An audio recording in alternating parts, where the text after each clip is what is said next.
Is it on?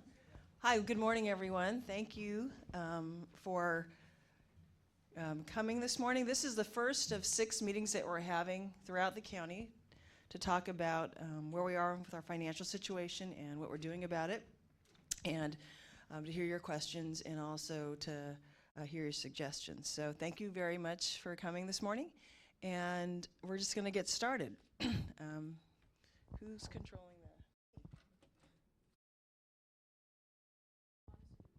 No, I can do it. Actually, before I begin, I do want to introduce some folks who we have here today. So I asked a lot of people from the CEO's office to be here to hear your questions firsthand and also to answer any questions that you may have, as well as folks from HR. So I want to introduce Matt Pontus,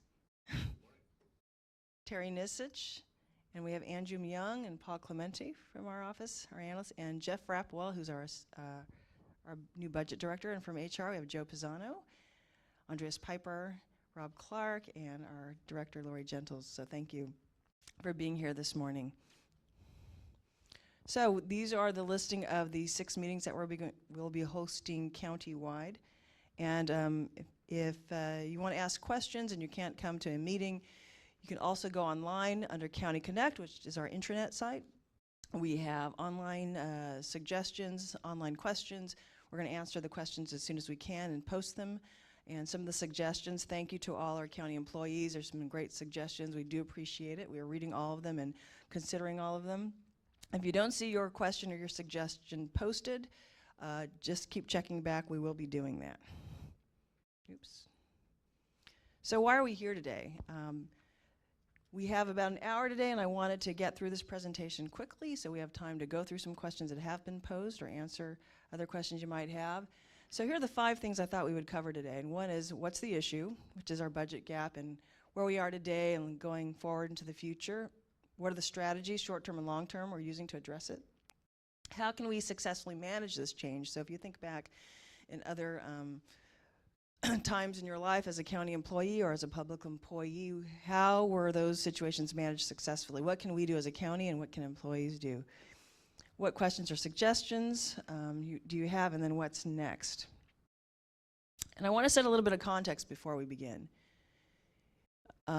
We are going through some very uncertain and challenging times, and it's because there's a lot of change happening at the federal level, the state level, and here in the county. As you know, the federal government released its budget. There's some significant changes to programs that are funded at a local level. In addition, the governor released his budget in January, and there's less funding for some of our safety net programs. And there's just not enough funding to maintain the certain service levels that we have today for some of our programs that are state mandated. And as you know, we've been talking to the board since October about a potential budget gap here in the county. So I mention all of this just as a reminder to ourselves that we are concerned about our employees and our colleagues, but we also have to remember the public is also going through periods of change, and how we work with them and treat them as our customers and our clients, we should just be aware of that. And also that when you are in uncertain times, you know, we need to make sure we treat each other with respect, and that we're also looking for a plan. And today we're going to talk about what we're doing next year and going forward and how we can reduce some of that uncertainty. Also, here's a quick budget overview. Because as we talk about our budget gap, there's some things you need to know, or just basic things about our budget. So I'm going to quickly go over this, and excuse me if you've already seen this or you already know this. Our budget is $1 billion. And if you look at the chart, our main sources of revenue are taxes, fees for service, charges for service, and intergovernmental revenue, which is money we get from the state and federal government. And if you look at this, taxes make up almost 30% of our revenue. Charges for service. So charges for service are things like the payments we receive in our public health clinics when people get service, or payments that planning receives when they are processing permits. There are charges for specific services, and that makes up a little more than a quarter of our budget or revenues. And if you look at state and federal revenues, that makes up 37% of our budget. That's a lot. So when we talk about changes at the state, it has a big impact on us. This is looking at revenues again, just categorized differently, and this is by fund. So if you look again, the largest fund is a general fund. So revenues come in largely from property taxes and other taxes into the general fund. It's 38% of all our revenues. And what's important here to note is that we talk about discretionary general fund revenues, and that's the pink part of this second pie. And so this is the revenue that the Board of Supervisors has full discretion over, unlike other revenues that we receive that are for specific purposes. And that is 23% of our budget. So we do have a large budget. It's important to know that 23% of it really is discretionary. Other types of revenue are for specific purposes. If you look at it on the non-general fund side, those are the other funds. You see social services, behavioral wellness, fire protection district. Those are other funds, and so we typically discuss those in terms of special revenue funds or non-general fund funds. So that's generally how our revenues are categorized. And these are our expenses. This is how we budget money, and this is really by fund and department. So again, you see on the left-hand side, the general fund departments, and they're broken down: sheriff, probation, district attorney. So you see the largest users of our general fund, those departments are mostly public safety, then you have administrative departments, and then all the other departments. And on the left-hand side, you see social services, which is our largest department, followed by behavioral wellness, fire protection, et cetera. So really the largest department we have in the county is social services, followed by sheriff, behavioral wellness, et cetera. So let's talk about the budget gap, because that's what has caused a lot of concern. We've been talking about it since the fall. So the chart is our estimate of what the gap was back in January. We actually put this chart together in December and discussed it with the Board of Supervisors. So in essence, you look at the green line is that discretionary general fund revenue that I talked about in the earlier chart.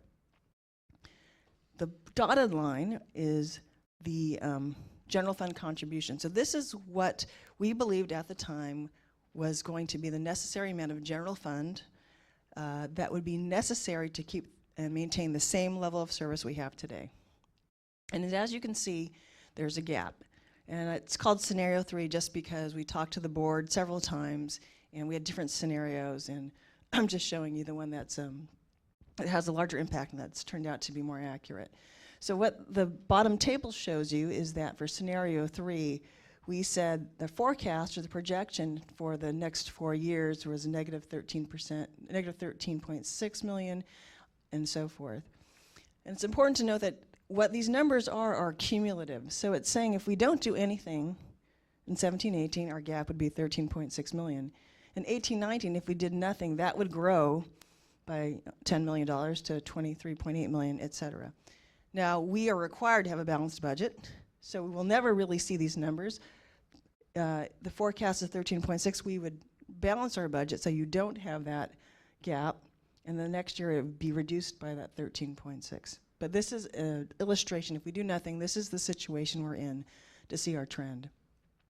On the left-hand side, we went back to the board in March, and we updated, revised what we thought the gap was once we got more information from departments. And so this 13.6 number I'm showing here got revised to about $16 million is the gap in expected general fund contribution.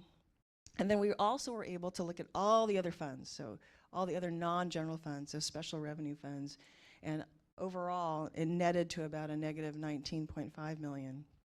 So those funds also, some of those funds were having the same issue of expenditures greater than revenues for the same level of service.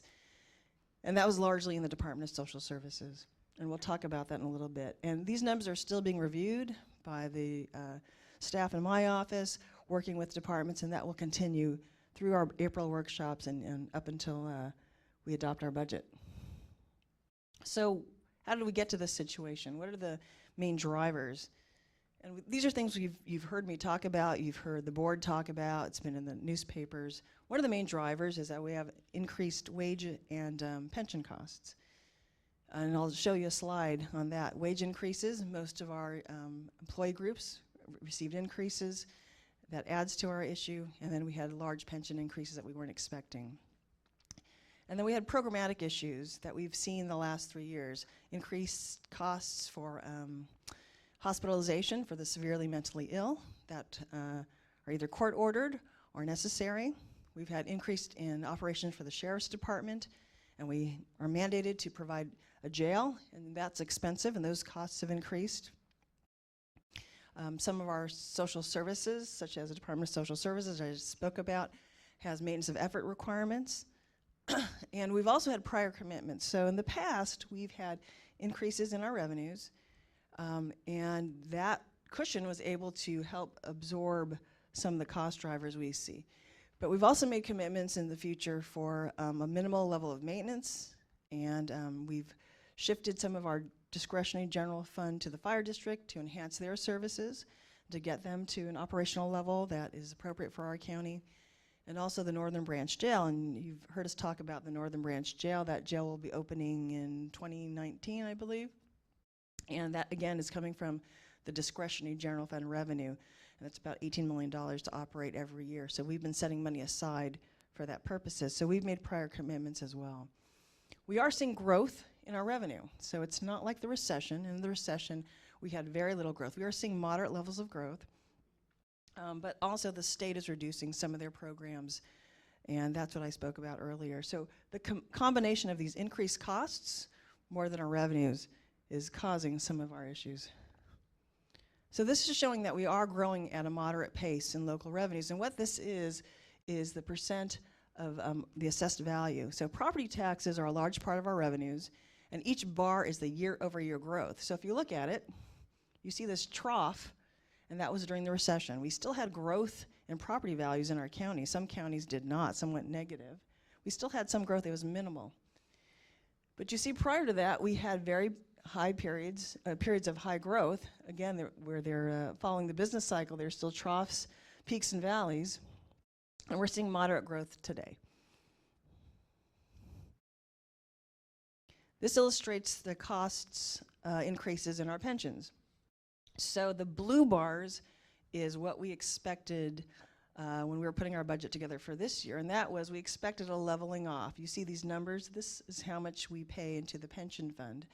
So in 16-17, it's $120 million, and we expected by 2021-22, it's $134.4 million. So an increase, but not not unmanageable. The red bar shows what the increase is expected over the next 5 years. And as you see in 17-18, it goes up by $9.2 million and so forth until the out year where the increase is $30.2 million. So this is an annual increase that we'll face so that by the time we get to 2021-22, we're paying $30 million more for our pension, and then it should level off all things, if all assumptions are held.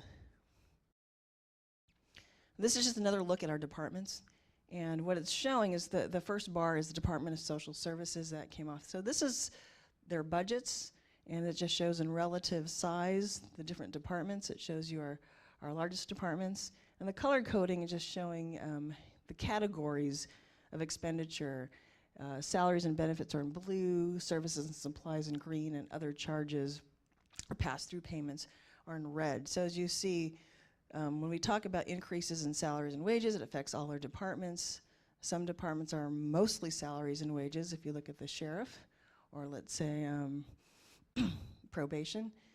And some departments have a mixture of both, just depending on their operations. So what are we doing to close the budget gap for next year? And as I said, we have to have a balanced budget every year. So what are we doing? We've asked all departments to look at full cost recovery.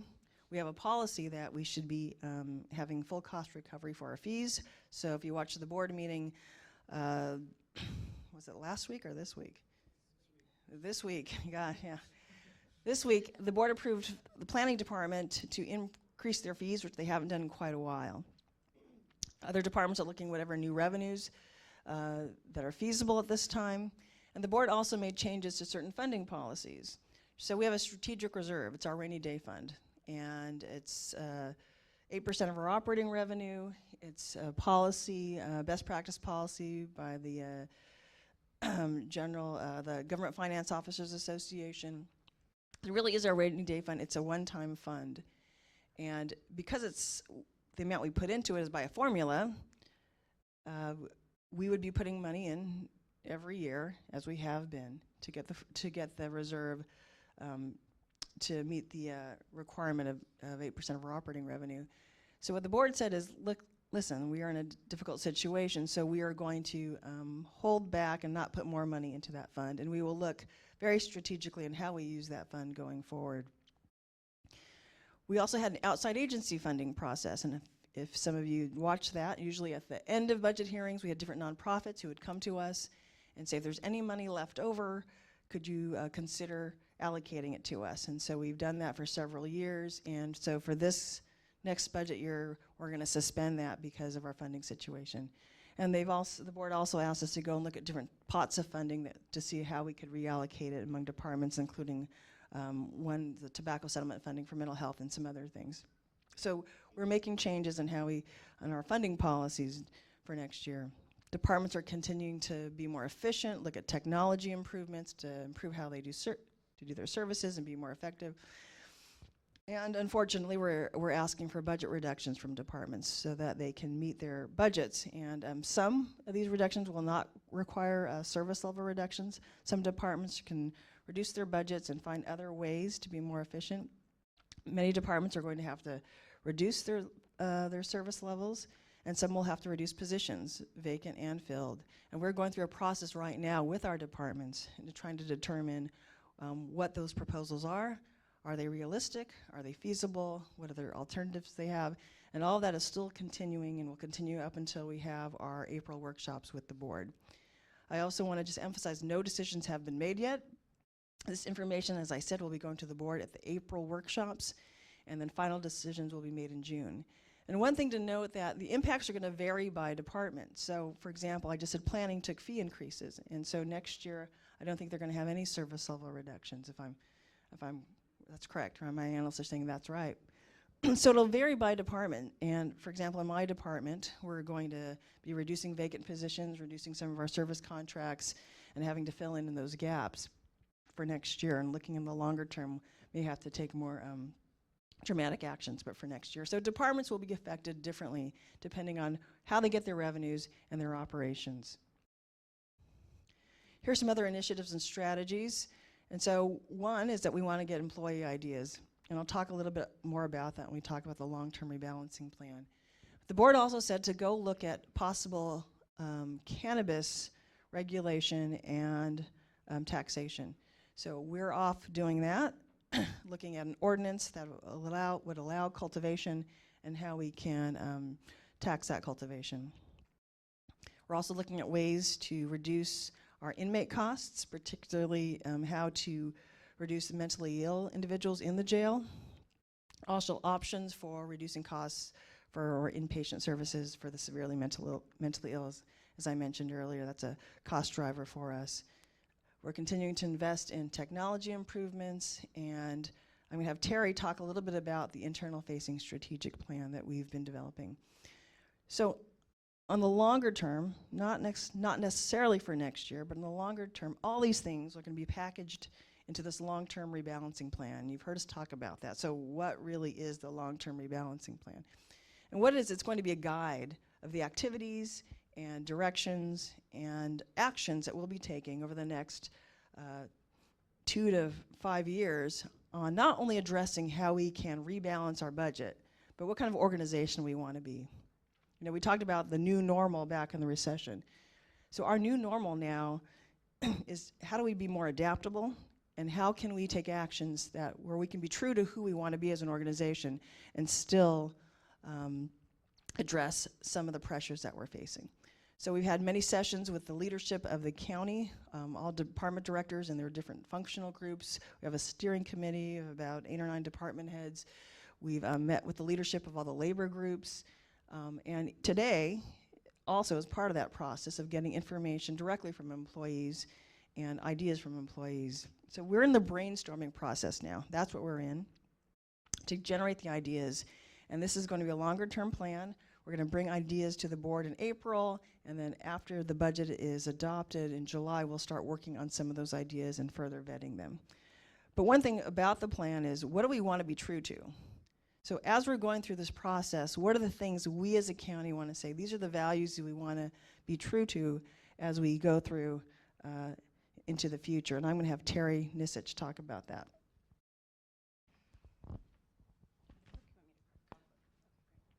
Okay, thanks, Mona. I'm always very happy to talk about strategic planning because I think it is truly one of the things in an organization that can make long and impacting change. So what is an organizational strategic plan and why is it important to us right now? The organizational strategic plan is about strengthening our processes, our systems, and our organizational culture. We embarked on this process, believe it or not, back in 2015 with the Employee Engagement Survey, which HR facilitated. And that was a very important survey because over 60% of our organization responded to that, and it provided us with a variety of types of information about our organization and where we needed to focus. So we really built our organizational strategic plan off much of the information that we received from the Employee Engagement Survey. We then went a step further. We began meeting and training our department heads. We conducted additional surveys. We questioned our board of supervisors to get their input. We held 2 day-long sessions to actually develop the plan with our senior leaders within the organization. And we developed a series of concepts, which Mona referred to as the items that actually guide the work of our department and that center us and help us make critical decisions. So these are some of the things that we're going to be relying on over the course of the next several years to guide our organization through some of the challenges that Mona referenced. So the mission, let's start there. The mission is the purpose of the organization. What drives us? Why are we here? And what needs do we try to fulfill? Well, that's in our mission. And our mission is to deliver high quality and innovative services that assist Santa Barbara County residents and visitors in enjoying a safe, healthy, prosperous life, centered on public service, focusing on how we improve our systems to do better with the people we serve. Our vision, or what we aspire to as an organization. Santa Barbara County employees are empowered to deliver exceptional public service to diverse communities while striving for continuous improvement in an environment of trust, accountability, and fiscal responsibility. Next is our values. How do we do it? How do we go about fulfilling our mission and vision? That's through our values. So we're aspiring to develop trust and ethics, customer focus, and quality public service. Again, you see public service through each of these elements. Accountability and professionalism, and innovation. Let's go to the next one. Then we go to the goals. What are the key areas that we're going to focus on and have critical action items on to drive our achievement of those mission and vision that we outlined? The first is talent management, and that is about strengthening our employee systems, recruitment, retention, and preparing the next generation of county-appointed leaders to enhance the effectiveness of public services. The next area is organizational culture, which is cultivating a strong organizational centered on our values, strengthening teamwork across departments, and enhancing communications. We've been doing a lot of work there as well. Quality services and process improvement, continually improving our internal processes and methods of delivering quality services to our community. And finally, technology and facilities, strategically investing in county facilities, processes and technology and tools to ensure that all employees have the resources they need to efficiently carry out their responsibilities.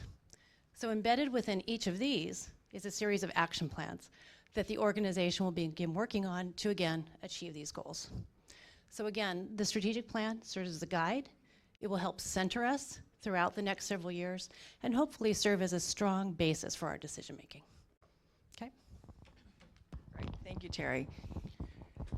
So that's important because as we look forward into the future, how can we manage all this transition? One is to have a plan to know what we want to center ourselves on, and that's the organizational strategic plan and part of this long-term rebalancing plan. But also, what can the county do for employees? What can the county and individual departments do for employees to help get through this uncertainty? And one is a commitment to providing information, discussion and dialogue, real openness to employees' feedback and input, making sure we have clear and fair processes, and again, commitment to our values. And on this, I want to just say something about information and honest discussion. There's some information that we just don't know yet. There are questions that we just can't answer yet because we don't know, or that we don't have clarity of the situation. And that's why when we're saying we're looking at the information, we're still evaluating. It's because we want to make sure we get it right, we have right information, we understand the impacts, but also things could change. The governor's budget is going to be revised in May, and that may have significant changes to some of the programs we're talking about. So some information we just don't have, but what we can do is tell you what we know, and when we know, there'll be more clarity about it, and that's our commitment to you. So what can employees do to help their departments and the county through this? And that is, take the opportunity to explore new ideas. This is an opportunity to be agile, adaptable, look at new ways of doing things, and have the courage. Have the courage to say, you know, I know this is how we've done it for 5 years, or 10 years, or 20 years, and I don't think this makes sense, or I think there's a different way we can do it. There's going to be pluses and minuses about changing, but I think this is something we should explore. You know, I've been in public service my whole life. There are things looking back I wish I would have changed, but I didn't. You know, I was that frontline person and kind of raising my hand quietly to my supervisor. And sometimes my supervisor listened and sometimes he or she didn't. But I'm asking all employees, have the courage to think about what we need to do to be a better organization. And it's difficult, I understand that. But have the courage to do that and raise those questions. And if you're not getting heard, that's why we have our suggestion box or question box online. So I encourage you to do that. We also are asking all of us to be mindful of how we move through this change. So I'm showing you this chart because it's a chart that helped me understand how change affects me.